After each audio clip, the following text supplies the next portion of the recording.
মেয়েদের আসলে বিয়ে হয় না, একটা চাকরি হয়, যার কোনো অ্যাপয়েন্টমেন্ট লেটার থাকে না।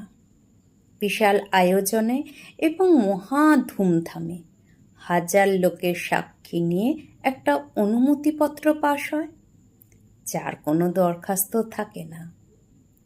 মেয়েদের বিয়ে হয় না, একটা পার্মানেন্ট চাকরি হয়, যার কোনো প্রমোশন হয় না, শুধু কিছু দায়িত্ব পালনের সুযোগ দেওয়া হয়।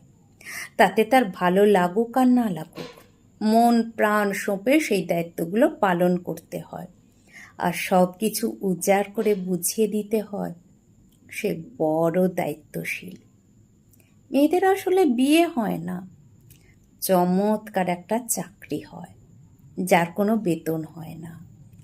নিজের ইচ্ছে পূরণের জন্য যদি 2-4 টাকার প্রয়োজন হয়, সেটাতেও তাকে হাত পাততে হয়। হাত পাততে হলেও তাকে 1000টা কৈফিয়ত দিতে হয়, অথচ দুঃখগুলো কারোর সাথে শেয়ার করতে পারে না। মেয়েদের আসলে বিয়ে হয় না, খাওয়া পড়ার জন্য একটা চাকরি হয়, যার কোনো প্রভিডেন্ট ফান্ড নেই। ফান্ড বলতে নিজের জীবনকে তুচ্ছ করে অপরকে ভালো রাখা, মন জুগিয়ে চলা, তবুও তার কোনো অভিযোগ থাকে না। মেয়েদের আসলে বিয়েই হয় না, মেয়েদের শুধু একটা চাকরি হয়, যেখানে অবসরপ্রাপ্ত বলে কোনো জীবন নেই, নেই কোনো সহকর্মী বা পাশের টেবিলে সিনিয়র বড় ভাই।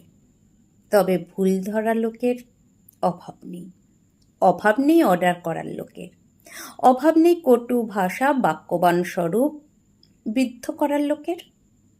শুধু অভাব প্রচুর ভালোবাসার, আর অবশ্যই মেয়েটাকে বোঝার মতো লোকের বড্ড বেশি অভাব আজ।